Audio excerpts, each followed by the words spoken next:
नमस्कार दोस्तों, कैसे हैं आप। उम्मीद करता हूँ आप भी घर परिवार में स्वस्थ और कुशल होंगे। आज की कहानी है स्वामी विवेकानंद के जीवन से। उन्होंने समय के सदुपयोग के लिए इतना अच्छा और सरल उदाहरण दिया कि हमें बिल्कुल समझ में आ जाएगा। तो शुरू करते हैं आज की कहानी। किसी ने क्या खूब कहा है, वक्त कहता है मैं फिर ना आऊँगा, क्या पता मैं तुझे हंसाऊँगा या फिर रुलाऊँगा। जीना है तो इस पल जी ले, क्योंकि इस पल को अगले पल तक रोक न पाऊँगा। दोस्तों, आज की स्टोरी उन लोगों के लिए है जो अपनी ज़िंदगी में समय का सही तरह से उपयोग नहीं करते। समय का महत्व समझना बेहद ज़रूरी होता है। जिंदगी में हमें तो हासिल करना होता है, वो हमें सही वक्त पे हासिल कर लेना चाहिए, क्योंकि जिंदगी मौके कम और धोखे ज़्यादा देती है। समय हाथ से निकलने के बाद केवल हमारे पास पछतावा ही रह जाता है। जब हम उस गुजरे समय पर पछताते हैं, तभी भी हमारा समय ही गुजर रहा होता है। एक दिन स्वामी विवेकानंद नदी के किनारे नाव का इंतजार कर रहे थे। तब वहां पर उनके पास एक साधु आकर बैठ गए। साधु ने स्वामी विवेकानंद से पूछा, आप वहां पर क्यों बैठे हो। स्वामी विवेकानंद ने कहा, जी मैं यहाँ पर नाव का इंतजार कर रहा हूँ। साधु ने पूछा, आपका नाम क्या है।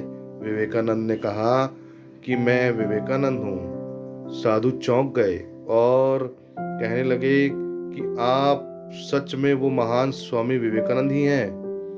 विवेकानंद ने कहा, जी हाँ, मैं स्वामी विवेकानंद हूँ। साधु ने विवेकानंद से कहा कि तो फिर आप क्यों वहां बैठे हैं। और इतना कहते ही साधु पानी पर चलने लगे।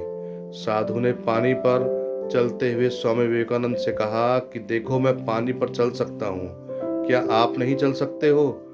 स्वामी विवेकानंद ने उसका उत्तर दिया, नहीं। कुछ देर बाद नाव आ गई और स्वामी विवेकानंद ने उससे कहा कि आप भी चलिए मेरे साथ उस पार नाव में। साधु बिना कुछ सोचे तुरंत विवेकानंद के साथ नाव में बैठ गए। स्वामी विवेकानंद ने उस पार पहुंचते ही नाव का भाड़ा दिया, सिर्फ 1 रुपया। विवेकानंद ने बड़े ही विनम्र से साधु से पूछा कि आपने ये अद्भुत विद्या प्राप्त करने में कितना समय गुजार लिया।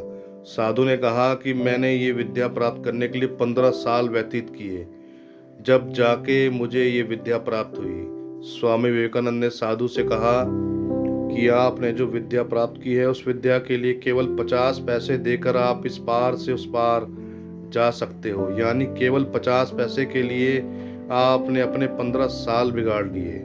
स्वामी विवेकानंद का कहने का तात्पर्य सिर्फ यही था कि हमें समय का सदुपयोग करना चाहिए।